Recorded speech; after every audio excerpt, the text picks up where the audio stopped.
किसान सम्मान निधि की 20वीं किस्त किसानों के खातों में पहुंच चुकी है और अब खुद केंद्रीय कृषि मंत्री शिवराज सिंह चौहान सीधे किसानों के बीच पहुंचे। बिहार के समस्तीपुर पटना में किसान संवाद कार्यक्रम के मंच से उन्होंने साफ कहा, मैं मेहमान नहीं, आपके बीच अपना हूं, आपका मामा हूं। एक बात तो मैं ये बता दूं कि मैं मुख्य अतिथि नहीं हूं, क्योंकि अतिथि वो होता है जिसके आने की तिथि ज्ञात नहीं होती, बिना बुलाए कभी भी टपक जाए। लेकिन मैंने तो इच्छा प्रकट की थी कि मैं ऐसे नहीं जाऊंगा, किसानों से बात करूंगा। और दूसरी चीज ये कि मैं किसानों में मेहमान कैसे हो सकता हूँ, मैं तो मामा हूँ। गंगा आरती के बाद उन्होंने किसानों को आश्वासन दिया कि अब हर समस्या का समाधान जमीन पर दिखेगा। छोटे किसानों के लिए विज्ञान, मशीनीकरण और देसी नस्लों को बढ़ावा देने की बड़ी घोषणाएं हुई। आइए सुनते हैं उन्होंने क्या कुछ कहा। तो मुझे लगा उतनी बड़ी भीड़ में समस्याओं के बारे में पता नहीं चलता, या किसान क्या कहना चाहते हैं उसकी जानकारी नहीं मिलती। इसलिए मुझे लगा कि एक कार्यक्रम और करें जहां थोड़ा किसानों से दो बात हो सके, संवाद हो सके। लेकिन मैं क्षमा चाहूंगा, थोड़ी देर हो गई और देर का कारण भी मैं ही हूं। जब मैंने विमान से गंगा जी का दिव्य स्वरूप देखा तो मुझसे रहा नहीं गया। मैंने विजय जी से कहा कि आज तो मां के चरण छू के आना है, और सुबह गंगा आरती भी हो गई तो थोड़ी देर हो गई। मैं क्षमा चाहता हूं, लेकिन मैं हृदय से कह रहा हूं, कृषि भारतीय अर्थव्यवस्था की रीढ़ और किसान उसकी आत्मा है, प्राण है। और किसानों की सेवा मेरे लिए भगवान की पूजा है। मैं मालिक नहीं, मैं सेवक हूं। और इसलिए आप कई बार देखते होंगे मैं खेतों में सप्ताह में 3 दिन तो पार्लियामेंट का सेशन छोड़ के मैं खेतों में जाते ही। कृषि मंत्री अगर दिल्ली के दिव्य भवनों में बैठा रहे तो किसान और खेती नहीं समझ सकता। इसलिए मैं बार बार निकलता हूं, खेतों में जाता हूं, गांव में जाता हूं, कहीं बिहार की लीची हाथ में लेता हूं, कहीं यहाँ का मक्का उठाता हूं, तो कहीं यहाँ मखाना लगाता हूं, और पूरे देश में करता हूं। अगर काम ढंग से करना है, गहराई में जाके करना है, तो काम में डूबना पड़ेगा। लेकिन आज आपके सामने मैं सबसे पहले प्रधानमंत्री जी को धन्यवाद दूंगा, भारत सरकार को धन्यवाद दूंगा। बहुत कोशिश हुई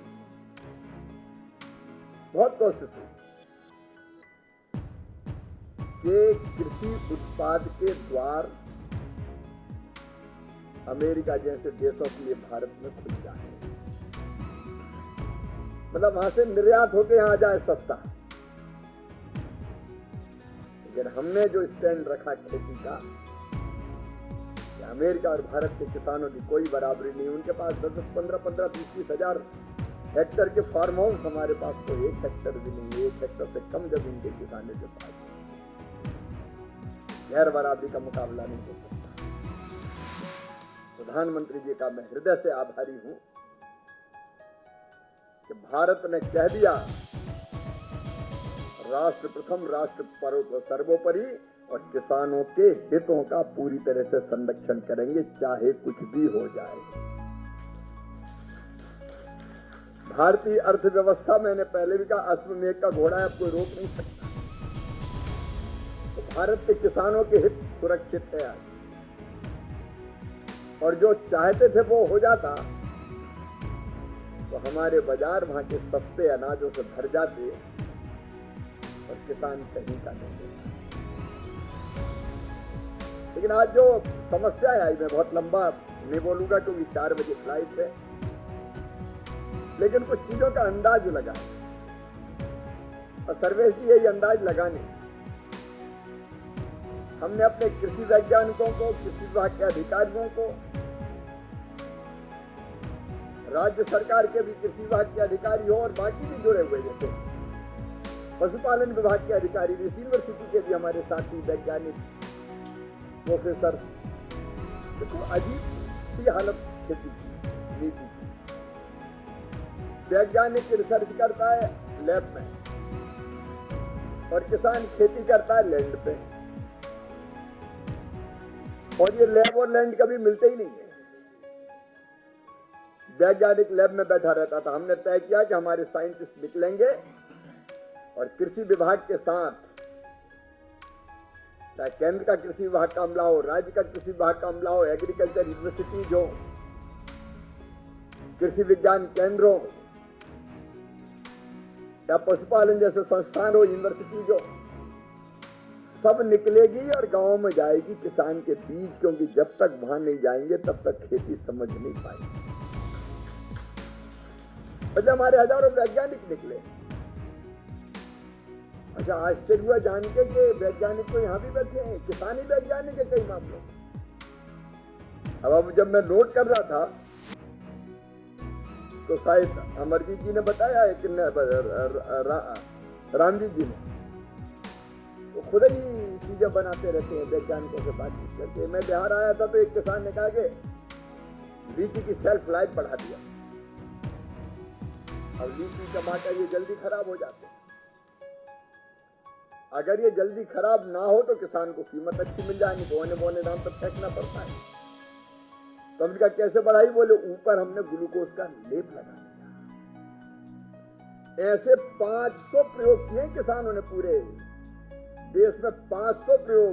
वैज्ञानिक भी हैरान थे कि हम सोचते थे हम साइंटिस्ट, हमारे पास टैलेंट है, लेकिन हमसे ज्यादा गुरु तो ये निकले किसान। तो ऐसे प्रयोग हमने सब इकट्ठे किए और हमने तय किया कि उनको वैज्ञानिक आधार प्रदान करेंगे और बाद में फिर बाकी किसानों के पास ले जाएंगे। हमारे पास विषय निकले कई शोध के। अभी रिसर्च कायम होती नहीं, दिल्ली में तय कर दिया कि इस पर करो। अब जरूरत है कि नहीं भैया? किसान की जरूरत तो देख लो कि रिसर्च कायम है कि जरूरत किसी में और रिसर्च काय पे ही हो रहा है। कई बार केवल पेपर लिखने के लिए रिसर्च होती है। मुझे किसान भाइयों बताते हुए गर्व है कि हमने अब दिशा बदल दी। जो इशूज हमारे पास 300 आए थे, अब उन इशूज पर ही रिसर्च होगी और हमने बना दिया एक team, one team one task. वैज्ञानिकों की एक टीम एक विषय पर रिसर्च करेगी और हमें पता है कि ये करना चाहिए, क्योंकि देखो छोटी छोटी जोत के आकार है। उस जोत के आकार में जब तक हम वैज्ञानिक खेती नहीं करेंगे, विज्ञान, टेक्नोलॉजी, मैकेनाइजेशन, तब तक हम लाभ नहीं कमा सकते। और इसलिए रिसर्च अब आप तय करेंगे कैसे। अभी रबी की फसल में फिर निकालेंगे वैज्ञानिक। कई वर्षों से हम दलहन मिशन, तिलहन मिशन। बिहार तो बहुत दलहन पैदा करता है, लेकिन दलहन में उत्पादकता नहीं बढ़ रही भाई। अगर धान बहुत पैदा होगी, 30 क्विंटल 35 क्विंटल लेगा, और चना मसूर तुअर केवल 5 क्विंटल होगा, तो लोग तो धान की तरफ जाएंगे। उत्पादकता कैसे बढ़े? अब एक एक समस्या पे बात नहीं कर रहा मैं, अभी जो समस्या हमारे सामने, देखो हम लोगों ने जो रोड मैप बनाया है, एक उत्पादकता बढ़ाना, उत्पादन और उत्पादकता पर हेक्टर। अगर उत्पादन बढ़ जाए तो खेती में वैसे प्रॉफिट हो जाए। और दूसरी सबसे इम्पोर्टेंट चीज जो यहाँ कही है किसान भाई, लागत में कमी। केमिकल फर्टिलाइजर मार डालता है, कितना खाद, और आपने कहा खाद की उपलब्धता की। मैं मध्य प्रदेश में मुख्यमंत्री था, तब हमने ये प्रयोग किया था कि हम एडवांस में खाद का भंडार करते थे और किसान से कहते थे 3 महीने पहले ले जाओ। वो कहता था ब्याज लगेगा, तो हमका ब्याज सरकार भरी थी, तो खाली तेरे घर में रखने भैया, जैसे ही जरूरत पड़े निकालो और डाल दो। अब इसमें जैसे ही समय पे आता है तो पता चला थोड़ा सा ट्रांजिट में है, ट्रांसपोर्टेशन की समस्या आ गई, रेल का रेट थोड़ा देर से मिला तो पहले रेड पॉइंट पे आएगा, फिर नीचे जाएगा, और जैसे ही थोड़ी कमी लगती है तो फिर ब्लैक मेलर सक्रिय हो जाते हैं, हिस्से में देंगे। या फिर एक बात और होती है कि कमी की जब जैसे ही पता चलता तो 2 बोरी की जगह तो 4 रख पहले ही एडवांस, तो उसके कारण पूरा सिस्टम इधर उधर हो जाता है। एक मैंने आपने पढ़ा होगा, वहीं से दिल्ली से मैंने चिट्ठी भेजी थी और सब मुख्यमंत्रियों को आग्रह किया था कि ब्लैक करने वालों पर कठोरतम कार्रवाई होनी चाहिए। दूसरी एक चीज और, आज भावों किसानों की विद्या तो पता ही नहीं किसानों ने कि वो जाते हैं खाद लेने, वो कहते हैं 2 बोतल ये भी ले जाओ, नैनो फलाना झुमका हमका, अब उसको जरूरत ही नहीं नैनो, जबरन नैनो दे दो। अब हमने तय कर दिया है कि ऐसी शिकायत कहीं भी मिली तो उसका लाइसेंस रद्द कर दिया जाएगा और FIR और की जाएगी, हम छोड़ेंगे नहीं। ये जबरदस्ती कौन होते हैं बेचने वाले की, इसकी जरूरत नहीं, ले जाओ, 1000-1500 रुपए में से खर्चा हो जाता है। ये सारी चीजें सब पता चलती जब किसानों के बीच में जाती। तो उत्पादन की लागत घटाना है, एडवांस कैसे इसमें जो आपने सुझाया है, मैं फर्टिलाइजर मिनिस्ट्री को इस आग्रह को सुझाऊंगा, क्योंकि अपने fertiliser ministry, agriculture ministry, agriculture इतना बड़ा है कि उनके कई पार्ट अब है, सहकारिता मंत्रालय, उसके बाद पशुपालन मंत्रालय, सब अलग अलग होते हैं, लेकिन सबको एक साथ मिलकर काम करने की जरूरत है। लेकिन एडवांस भंडारण से समस्याएं निश्चित तौर पर सुलझ सकती है। आवंटन अगर पहले से हो जाए तो तरकीब हो जाएगा, फिर हर जगह पहले पहुंच जाएगा तो कोई दिक्कत नहीं है उसमें। फिर कुछ बहुत महत्वपूर्ण चीजें फीड के लिए मोला लाइसेंस की बात आई है या प्रीमिक्स को अलाउ करें। अब ये फायदा होता है जब बीच में आते हैं, जितनी चीज यहाँ ये बात सही है कि जो आवारा पशु है, हमें रहता है तो नील गाय कहना बंद कर देना चाहिए, क्योंकि गाय का भी भाव अलग हो जाता है। तो गौ माता है और हम वो गाय नहीं है। और सुझाव आए हैं, बंधाकरण के सुझाव भी आए हैं और घेर बंदी के सुझाव, तार की फेंसिंग के सुझाव। इसमें हम RKVY में दोनों तरह की चीजें हैं, इस पर भी बंधाकरण पर विचार करें, क्योंकि कृषि मूलतः राज्य सरकारों का विषय, कई फैसले राज्य सरकारों, लेकिन हम लोग सुझाएंगे, चर्चा करेंगे, मैं दिल्ली में भी चर्चा करूंगा। और दूसरे RKVY में हम और मनरेगा में मिला, RKVY एक कृषि विभाग की योजना जिसमें हम क्या घेर बाढ़ की बात की थी, आपने क्या बोला था, बाढ़बंदी का नहीं, बिहार में क्या कहते हैं, अरे चालू भाषा बताओ ना, घेराबंदी, घेर के बंद कर दो जानवरों को, खेत की घेराबंदी। तो वो RKVY में भी हम अलाउ करेंगे और मनरेगा का ना, क्योंकि तात्कालिक भी समाधान देखने पड़ेंगे और दीर्घकालिक क्या हो सकता है उस पर हमको विचार करने पड़ेंगे। तो उस पर भी निश्चित रूप से काम करने की हम लोग कोशिश करेंगे, हमारी देश किसमें बचे और दूध बढ़े। 1 लीटर 2 लीटर दूध दिया तो फिर वो लत मार के भगा ही देते हैं कि दूध से ज्यादा तो खर्चा आ रहा है। तो साहीवाल हो या बाकी हमारी देसी नस्लें हो, उनका संरक्षण और कैसे दूध बढ़े, क्योंकि यहाँ मैं देख रहा था अभी, यहाँ पशुओं की संख्या बहुत है। बिहार उस मामले में 3 करोड़ मवेशी है, उनमें से 1 करोड़ 20 लाख बकरियां भी है, 3 करोड़ तो ये गाय बैल भैंस की प्रजाति, और फिर बकरियां, और 3 करोड़ 30 लाख मुर्गियां। ये मुर्गियों का हिसाब कैसे लगाया मुझे पता नहीं, क्योंकि बकरी का और बाकी तो गिन के लगा लो। अब मुर्गा मुर्गी की तो जिंदगी कई बार नजर न रहती तो बीच में ही खत्म हो जाती है।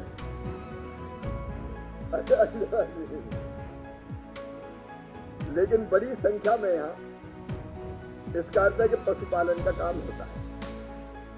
और एक बात मैं सबको कहना चाहता हूं कि केवल अब खेती से काम नहीं,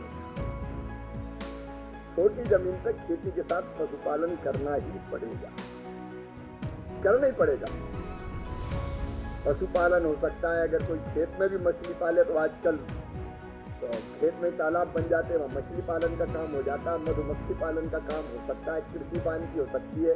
फिर जो आपने बताया हॉर्टिकल्चर, देखो मैं खुद भी किसान हूँ, आप ये मत सोचना कि वैसे ही भाषण झाड़ने आ गया। ये मैं खुद किसान हूँ, आज भी खेती करता हूँ। कभी कभी खेत में जाता हूँ, मैं डालता हूँ कि आज मैं गया खेत में, और खेती में मैं उन्नत करता हूँ। मैं अपनी आजीविका खेती से और पशुपालन से चला रहा हूँ। शुद्ध रूप से किसान क्या कायम हो गया, शुद्ध रूप से किसान। तो मैंने तय किया कि शिवराज खेती करना है यार। और मेरे में अभी बता रहे थे हमारे प्रगतिशील किसान के एक बेटा तो जॉब पे है और एक लगा है खेत में। मैंने भी अपने बेटे को खेती और पशुपालन में लगा दिया। तो बेटा इधर और मत जा रहे, तो हम डेयरी भी चला रहे हैं, डेयरी और खेती। और खेती में भी मैं फूलों की खेती कर रहा हूँ, सब्जियों की खेती कर रहा हूँ, ग्रीन हाउस में भी कर, जो पॉली हाउस में भी कर रहा हूँ और बाहर भी कर रहा हूँ। और मैं दावे से आपको कहता हूँ कि ढंग से अगर सब्जियों की खेती की जाए, कई बार रेट ऊपर नीचे होते हैं। टमाटर अगर 30-40 रुपया किलो बिकेंगे तो फायदा बहुत होगा, और अगर 2 रुपया किलो हो गए तो नुकसान भी होगा। लेकिन फिर भी आराम से टाइम हो गया, दिल है कि मानता नहीं, लेकिन फ्लाइट आ गई। तो मैं आपसे यही निवेदन करना चाहता हूं कि बिहार ने कृषि रोड मैप बनाया। मैं मुख्यमंत्री जी को बधाई देता हूं, इसका कृषि मंत्री जी का अभिनंदन करता हूं। वो जमीन से जुड़े हैं, जड़ों से जुड़े हैं, और इस रोड मैप पे इन चीजों को जोड़ के और जो जो जरूरी है बिहार में खेती की बेहतरी के लिए वो सब करेंगे। राज्य, केंद्र, यूनिवर्सिटी और हम सब प्रगतिशील के साथ मिलकर चलेंगे। तो जो तात्कालिक चीजें आपने बताई उन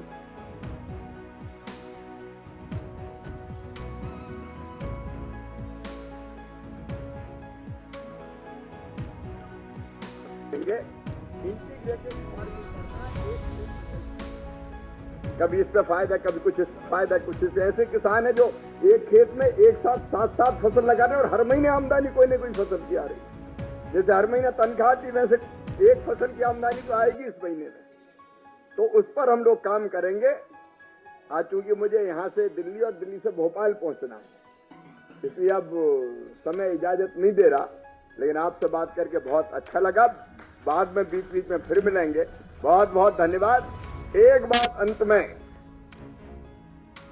एक संकल्प करो मेरे साथ कि हम अपने घर में, अपने घर की जरूरत की जो भी चीज है वो केवल देश में बनी हुई खरीदेंगे, बाहर के देशों से बनी नहीं खरीदेंगे। बोलो तैयार हो?